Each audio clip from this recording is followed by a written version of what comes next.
Hello everyone, welcome to my channel tips on mathematics. So class 10th science का जो है हम chapter number 7 जो कि जीव जनन कैसे करते हैं इस पर है। तो चलिए हम आज का जो वीडियो है वो हम स्टार्ट करते हैं। और आपको मैं बता देना चाहता हूं जानकारी के लिए कि इसके प्रीवियस में मैंने जो है अध्याय नंबर 6 यानी कि चैप्टर नंबर 6 तक आप लोगों को जो विज्ञान में जो भी प्रश्न है या फिर जो भी कॉन्सेप्ट है, मैं पूरा चैप्टर का रिव्यू, हर एक चैप्टर का अच्छे से रिव्यू आप लोग करवा रखा है, पढ़ा रखा है। वो वीडियो अपलोड कर दिया है, आप लोग देख लीजिएगा। चलिए आज जो हमारा चैप्टर है वो है जीव जनन कैसे करते हैं, ये है ना।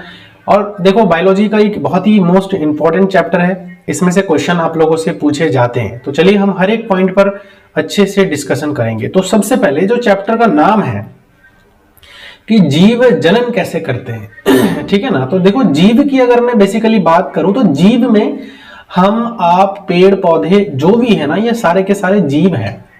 समझ में आया? मतलब हमने इसके प्रीवियस में जो है जैव प्रक्रम पढ़ा है ना। उसके बाद समन्वय वाला जो है एक चैप्टर है जो कि इसके जस्ट लास्ट चैप्टर था, है ना, जो कि चैप्टर नंबर 6 था। तो उसमें भी हमने जो है बहुत सारी चीजें देखी है, ठीक है ना। तो जीव, हम, आप और जैसे पेड़ पौधे, ये तमाम सारी चीजें हैं जो जीव की कैटेगरी में आते हैं। अब देखो, जीवन की प्रक्रिया जो है इसको आगे जारी रखने के लिए जो प्रक्रम होता है उसको ही हम जनन कहते हैं। कहने का मतलब ये है। अब हमने यहाँ पर एक छोटा सा डेफिनेशन भी आप लोगों के लिए लिखा है।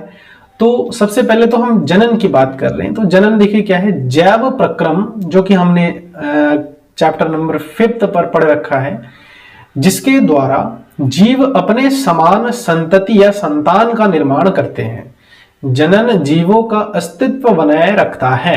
कहने का मतलब यह है कि जो जनन जो प्रक्रिया है वो उसमें क्या करता है, जो जीव है वो अपने ही जैसे जो संतान है या फिर अपने ही जैसे जो संतति है उनका क्या करता है, निर्माण करता है या उत्पन्न करता है। ठीक, जिससे कि जो भी जीव है उसका जो अस्तित्व है वो बना रहे। फॉर एग्जाम्पल मैं अभी देता हूं, जैसे हम इंसान हैं, है ना। अभी मैं, वो बहुत सारे प्रकार होते हैं जनन के, तो ये सारे मैं भी आप लोगों को बताऊंगा।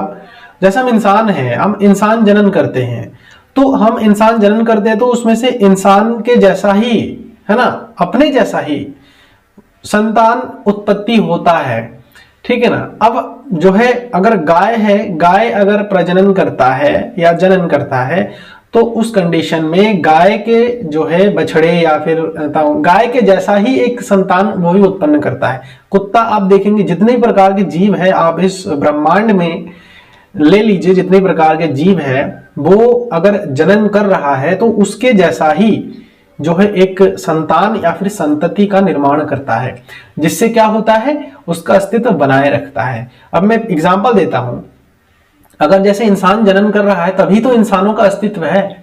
अगर इंसान जनन करना ही बंद कर दे तो इंसान तो रहेगा ही नहीं, सब खत्म हो जाएंगे। ऐसे ही अगर जो जानवर है वो भी अगर जनन करना बंद कर दे, जो जनन की प्रक्रिया है वो अगर बंद कर दे, तो कहीं ना कहीं जानवरों की भी जो है जो अस्तित्व है वो खत्म हो जाएगा। ऐसे ही पेड़ पौधे, ऐसी तमाम सारी चीजें जो भी है। तो वही चीज जो है जनन जो है, मैंने आपको बताया है कि जैव प्रक्रम जिसके द्वारा जीव अपने समान संतति का निर्माण करता है, मतलब अपने जैसा संतान का निर्माण करता है, जिसके द्वारा जो है उसका अस्तित्व बनाए रहता है ना, बने रहता है। मतलब जैसे इंसान है तो इंसान कभी खत्म नहीं हो रहा है, ये कंटिन्यूअसली आगे, कोई किसी का जो है कोई एक्सपायर हो रहा है, किसी का डेथ हो रहा है तो किसी का बर्थ भी हो रहा है ना। तो ये साइकिल जो है चलता रहता है, जो किसके माध्यम से चलता है, जो जनन के माध्यम से चलता है। अब ये तो आई थिंक चैप्टर के बारे में जो था कि जनन जैसे क्यों करा जाता है तो समझ में आ गया है ना। अब कैसे करते हैं, अब इस पर हम हर एक चीज को डीपली जो है डिस्कशन करेंगे। तो सबसे पहले हमारा इसमें आता है एक शब्द प्रजनन, जिसको हम बोलते हैं रिप्रोडक्शन। जो जनन की जो प्रक्रिया है उसमें सबसे महत्वपूर्ण होता है प्रजनन, रिप्रोडक्शन। अब हम उसमें बात करते हैं कि एक जीवन विज्ञान की महत्वपूर्ण प्रक्रिया है ना, यानी कि जीव विज्ञान की जो है महत्वपूर्ण प्रक्रिया है, जिसमें नए जीवों को उत्पत्ति होती है, नए जीवों की जो है क्या हो जाती है, उत्पत्ति होती है। प्रजनन कई प्रकार से हो सकता है। ठीक, तो देखो अभी हमने जैसे बात किया था कि जनन की जो प्रक्रिया है ना, जनन की प्रक्रिया में क्या होता है, अपने जैसा ही एक संतान की उत्पत्ति होती है, या फिर जो जिससे कि जीव जो है जिसका अस्तित्व बने रहता है, कहने का मतलब है ये। अब जनन में ही आ जाता है प्रजनन। प्रजनन की क्या होता है, प्रजनन में जो है नए जीवों की उत्पत्ति होती है ना, नए जीवों की क्या हो जाती है, उत्पत्ति हो जाती है। अब देखो प्रजनन नहीं करेंगे तो नए जीवों, अब कुत्ता है, जानवर है, अब जानवर अगर प्रजनन नहीं करेगा तो उसके जैसा नया संतान, नए जीव जो है कैसे उत्पन्न होगा। जो है मानव है, इंसान है, अगर ये प्रजनन नहीं करेगा तो इसके जैसा ही इंसान कैसे बनेगा। तो ये जो है इसी को हम प्रजनन बोलते हैं, जिसमें क्या होता है, नए जीव की उत्पत्ति होती है। अब प्रजनन कई प्रकार से हो सकता है। पहला हमने इसमें 2 ही पॉइंट लिया है जिसमें इंपॉर्टेंट, अलैंगिक प्रजनन और एक होता है लैंगिक प्रजनन। तो आज का जो वीडियो है जिसमें हम अलैंगिक प्रजनन, एसेक्सुअल जो है रिप्रोडक्शन के बारे में हम डिस्कशन करेंगे। तो चलिए देखते हैं सबसे पहले कि अलैंगिक प्रजनन हमारा क्या होता है।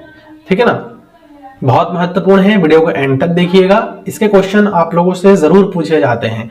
ठीक है ना, तो अलैंगिक प्रजनन को देखते हैं।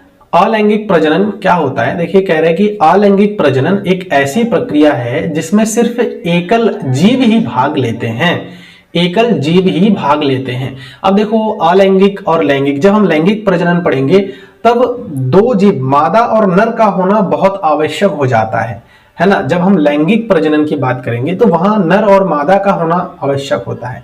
लेकिन जब हम अलैंगिक प्रजनन की बात करते हैं तो यहां पर एकल जीव, मतलब यहां कोई स्पेसिफाइड नहीं है कि इसका नर होना आवश्यक है या इसका मादा होना आवश्यक है ना। हम और भी आगे चर्चा जब करेंगे तो आप लोगों को अच्छी तरह से और भी समझ में आएगा, है ना। इसमें हम एकल जीव ही भाग लेता है, मतलब वो हो सकता है नर हो सकता है मादा हो सकता कुछ भी हो, है ना, डजंट मैटर कि इसमें क्या है, कोई एक ही जीव होगा वही इसमें क्या करेगा, पार्टिसिपेशन करेगा।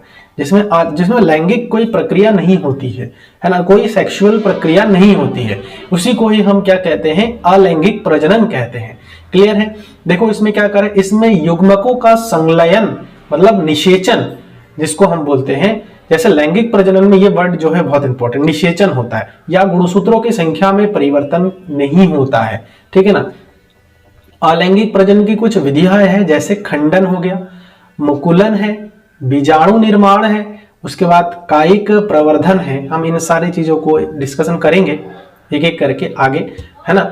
इसीलिए मैं कह रहा हूं कि वीडियो को एंड तक देखिएगा और पेशेंस बनाए रखिए। अलैंगिक प्रजनन निम्न श्रेणी के जीवों में होता है। ये जीव जैसे आर्किया हो गया, बैक्टीरिया हो गया, प्रोटिस्टा हो गया, पौधे होते हैं, कवक होते हैं। तो ये सारे जो है अलैंगिक प्रजनन के श्रेणी में जो कि आते हैं। कहने का मतलब ये जो है अलैंगिक प्रजनन निम्न श्रेणी के, मतलब इन सारे जो हमारे श्रेणी है जीव है, आर्किया हो गया, बैक्टीरिया हो गया, प्रोटिस्टा हो गया, पौधे, इन जैसे कवक, इन सब चीजों में अलैंगिक प्रजनन होते हैं। ठीक है ना। उसके बाद देखिए क्या है, अलैंगिक प्रजनन में जनक जीव या तो विभाजित हो जाता है या फिर उसका एक हिस्सा नया जीव बनाता है। इस प्रक्रिया में युग्मक का जनन कोशिकाओं का संयोग नहीं होता। नए जीव जनक के वंशाणुओं के पूरे समूह को प्राप्त करते हैं। जैसे अलैंगिक प्रजनन के कुछ उदाहरण क्या है, जैसे अमीबा है, ये अलैंगिक प्रजनन करते हैं। उसके बाद जीवाणु हो गया, पैरामीशियम है, एक कोशिकीय शैवाल हो गया, युगलिना, ठीक है ना। ये सारे जो है क्या करते हैं, अलैंगिक प्रजनन करते हैं। ठीक, देखो स्टार्टिंग से बात करते हैं। इसमें युग्मकों का संलयन, निषेचन या गुणसूत्रों की संख्या में परिवर्तन नहीं होता है। मतलब इसमें निषेचन की जो प्रक्रिया है वो बिल्कुल भी नहीं होता है। इसके बारे में हम आगे नेक्स्ट वीडियो में डिस्कशन करेंगे, निषेचन की प्रक्रिया, गुणसूत्रों के बारे में। ये आप लोगों ने क्लास 9th में पढ़ रखा है हालांकि, ठीक है ना। तो इसमें जो है कोई भी चेंजेस आपका नहीं होता है ना, अलैंगिक प्रजनन में। ये प्रजनन की कुछ विधियां हैं, जैसे खंडन हो गया, मुकुलन हो गया, हम इस पर चर्चा अभी करेंगे आगे, है ना। उसके बाद इसमें हमारे जो है लैंगिक प्रजनन होते हैं और इसमें जो है जनक जीव या तो विभाजित हो जाता है, मतलब लैंगिक प्रजनन में जनक जीव है वो विभाजित हो जाता है। कैसे विभाजित होता है, हम इन्हीं, ये जो खंडन है, मुकुलन है, विखंडन है, कायिक प्रवर्धन है, इन सब चीजों में हम ये सारी चीजों को एक एक करके देखेंगे। ठीक है ना। तो चलिए आगे बढ़ते हैं और इस पर हम जो है एक एक करके बात करते हैं कि जो अलैंगिक प्रजनन है वो कितने प्रकार के होते हैं। तो अलैंगिक प्रजनन में सबसे पहले जो हमारा आता है वो है विखंडन। ठीक है, विखंडन। देखो इस प्रजनन प्रक्रम में एक जनक कोशिका दो या दो से अधिक संतति कोशिकाओं में विभाजित हो जाती है। मतलब क्या है कि ये जो हमारा विखंडन जो एक जनन प्रजनन का प्रक्रिया है, विखंडन जो है प्रजनन का एक प्रक्रिया है जिसमें क्या होता है, एक जनक कोशिका दो या दो से अधिक संतति कोशिकाओं में क्या हो जाता है, विभाजित हो जाता है। मतलब देखो एक एग्जांपल देखो, इसमें हमारे उदाहरण क्या है, द्विखंडन होता है। इसमें एक तो द्विखंडन होता है जो कि जिसमें अमीबा है, उसके बाद बहुखंडन है जो कि मलेरिया परजीवी प्लाज्मोडियम है। ठीक है, ये है हमारा इसका उदाहरण। जैसे द्विखंडन, अगर अमीबा की मैं बात करूं तो द्विखंडन आप देख सकते हो यहां पर अमीबा में। देखो कैसे, मैं यहां पर थोड़ा सा कलर चेंज कर लेता हूं और आपको बताता हूं कि इसका जो है जो द्विखंडन प्रक्रिया है वो आप लोग यहाँ पर देख सकते हो। देखो ये अमीबा है हमारा, सिंपली आपको दिख रहा होगा ये अमीबा है। अब देखो ये धीरे धीरे ना जैसे ही हमारा समय बीतता है तो ये जो है लंबा होता जा रहा है। आप देख रहे होंगे ये इसकी नाभिक है, ये जो नाभिक है ये धीरे धीरे क्या हो रहा है, लंबा सा हो रहा है, इस टाइप का शेप में आ रहा है। पहले देखो ये गोल था बट ये धीरे धीरे क्या हो रहा है, ये लंबा हो रहा है। अब ऐसे जिसने आगे नेक्स्ट स्टेप में देखो ये जो नाभिक है ना वो दो भागों में विभाजित हो गया है। अब देखो थोड़ा सा और आगे आएंगे तो देखो ये पूरा जो है एक अलग बना लिया है, लेकिन अभी भी जुड़े हुए हैं। लेकिन अब इस पार्ट से ये वाला पार्ट और ये वाला पार्ट क्या हो रहा है, अलग हो करके देखो एक नए जीव की उत्पत्ति हो रही है। ये विखंडित हो गया है जिसमें इसका ये नाभिक हो गया, इसका नाभिक ये हो गया। तो ध्यान रखना द्विखंडन अमीबा में द्विखंडन होता है ना, ये विखंडन का एक प्रक्रिया है ना। ये विखंडन जो कि एक प्रजनन का प्रक्रम है जिसमें दो या दो से अधिक क्या होता है, संतति कोशिकाओं में विभाजित हो जाता है। तो एक कोशिका ये है, एक कोशिका ये है। अगले उसमें बात करते हैं, उसके बाद है लस्मानिया में विखंडन। ठीक है ना, लस्मानिया में विखंडन है। देखो आप देख सकते हो ये लस्मानिया है ना, इसमें हमारा एक ही नाभिक है। ठीक है ना, और ये जो हमारे पास से दिख रहा है ये ऐसा, इसमें देखो थोड़ा सा डिफरेंट है, ये जो पार्ट है ना वो यहाँ पर अब ये आ गया है। ठीक, ऐसे ही अब ये इसकी देखो वृद्धि हुई है लेकिन इसमें दो नाभिक बन चुका है। अब ऐसे ही देखो ये भी दो नाभिक है, इसमें ये और वृद्धि हुआ है। ठीक, फिर ये देखो ये दो भागों में अब विभाजित होने के लिए तैयार है। अब देखो ये यहाँ पर पूरा दो अलग अलग नाभिक में क्या हो गया, विभाजित हो गया है। तो आपको दिख रहा होगा ये जो है हमारा द्विखंडन है। समझ में आया, मतलब विखंडन में ही आता है द्विखंडन। ठीक, चलिए आगे बढ़ते हैं। और आगे जो है इसमें देखो एक आता है हमारा खंडन। ठीक है ना, खंडन बहुखंडन जिसको हम अब देखो इस प्रकार इस प्रजनन विधि में सरल संरचना वाले बहुकोशिकीय जीव विकसित होकर छोटे छोटे टुकड़ों में विखंडित हो जाता है। यहाँ टुकड़े जीव वृद्धि कर नए जीव में विकसित हो जाता है। अब जैसे देखो ये छोटे छोटे छोटे छोटे छोटे छोटे बहुत सारे जो है टुकड़ों में क्या हो जाता है, ये टूट जाता है। तो ये प्लाज्मोडियम में बहुखंडन है। ये बहुखंडन का एग्जाम्पल है आपका, है ना। चलिए आगे बात करते हैं। इसमें जो है अब आता है पुनर्जनन। ठीक है, पुनर्जनन देखो क्या है, इस प्रक्रम जीव शरीर के अनेक टुकड़े वृद्धि कर नए जीव में विकसित हो जाते हैं। उदाहरणतः जो हाइड्रा तथा प्लानेरिया है। ठीक, तो देखो हाइड्रा और प्लानेरिया में पुनरुद्भवन या फिर पुनर्जनन बात एक ही है। इसमें क्या हो रहा है, देखो क्या हो रहा है कि शरीर है जैसे ये है, ये हमारा प्लानेरिया है। अभी प्लानेरिया को क्या कर दिया है, तीन भागों में देखो यहां से बांट दिया है इसके। तो देखो ये तीनों भागों से देखो एक नया प्लानेरिया उत्पन्न हुआ। इस भाग से देखो ये प्लानेरिया उत्पन्न हुआ, इस वाले भाग से देखो ये वाला प्लानेरिया उत्पन्न हुआ। तो ये वृद्धि होकर के पूरा एक जैसा प्लानेरिया है वो हमारा बन गया है। तो ये हमारा होता है पुनर्जनन। पुनर्जनन का मतलब ये होता है कि अगर बॉडी का कोई भी एक पार्ट जो है कट रहा है, जितने पार्ट में हम जितने टुकड़े करेंगे उतना ही नए जीवों का उत्पन्न हो जाएगा, विकसित हो जाएगा। ठीक है, तो आई थिंक ये पुनर्जनन जो है आप लोगों को समझ में आ गया है। ठीक, अब बात करते हैं मुकुलन। ठीक है ना, नाम से पता लग रहा है मुकुल। देखो इस प्रजनन प्रक्रम जीव के नियमित विभाजन के कारण एक स्थान पर उभार विकसित हो जाता है। यह उभार मुकुल वृद्धि करता हुआ नन्हे जीव में बदल जाता है तथा पूर्णतः जीव विकसित होकर जनक से अलग होकर स्वतंत्र जीव बन जाता है। अब देखो जैसे ये है हमारे पास, ये हाइड्रा में मुकुलन की हम बात करें, हाइड्रा है। अब इस हाइड्रा में आप देखोगे एक छोटी सी उभार टाइप का बन जाएगा। ये एक छोटी सी उभार टाइप का बना है। अब ये छोटी सी उभार धीरे धीरे धीरे, इसको हम क्या बोलते हैं, मुकुल कहते हैं। क्या कहते हैं, इस उभार को मुकुल कहते हैं। अब धीरे धीरे क्या हो जाता है, ये जो मुकुल है वो ऐसा ही एक नया जीव जो है सिमिलरली हाइड्रा के जैसा ही बन के अलग से वृद्धि होने लगेगा। तो ये मुकुलन होता है। मुकुलन क्या होता है, एक मुकुल छोटा सा एक उभार टाइप का बन जाता है बॉडी पे, और वो चीज अलग होकर वृद्धि होकर के एक अलग फिर से जो है वही उसी प्रकार का, जैसे हम हाइड्रा की एग्जांपल ले रहे हैं तो ये मुकुल बनकर हाइड्रा फिर से बन जाएगा। ठीक है, तो आई थिंक ये मुकुलन भी आप लोगों को अच्छी तरह से समझ में आ गया है। ठीक है, आप लोग लिख भी सकते हो, इसको नोट कर लीजिएगा साथ ही साथ। अब बात करते हैं हम कायिक प्रवर्धन, है ना। इस प्रजनन प्रक्रम पौधों के कुछ भाग जैसे जड़ हो गया, तना हो गया तथा पत्तियां उपयुक्त परिस्थितियों में विकसित होकर नया पौधा उत्पन्न करते हैं, है ना। जैसे परतन, कलम अथवा रोपण जैसी कायिक प्रवर्धन की तकनीक का उपयोग कृषि में भी किया जाता है। जैसे गन्ना हो गया, गुलाब हो गया, अंगूर, इसके कुछ उदाहरण हैं। आपको पता ही होगा कि गन्ना है जिसको हम जो है क्या करते हैं, कलम बनाते हैं। गन्ने को छोटे छोटे टुकड़ों में काट के कलम के रूप में बना करके उसको हम जो है रोपण करते हैं, है ना। अंगूर है, अंगूर का आप जो है उसका जो उसका डंठल होता है उसको भी आप जो है क्या कर सकते हैं, कलम बना करके उसको रोपित करेंगे तो वो भी जो है अंकुर का नया, जो अंगूर है वो नया पौधा उसका निकलेगा। ठीक है ना। उसके बाद गुलाब का फूल है, आपको पता ही है, उसका डंठल लगाने से भी जो है क्या हो जाता है, गुलाब का पौधा उग जाता है। तो इसको हम कायिक प्रवर्धन बोलते हैं।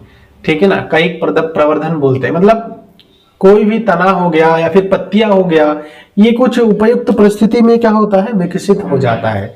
ठीक है, अब जिसके लाभ क्या क्या है, कायिक प्रवर्धन का लाभ क्या है, जैसे पुष्प एवं कलम कम समय में, पुष्प एवं फल जो है कम समय में लगने लग जाते हैं।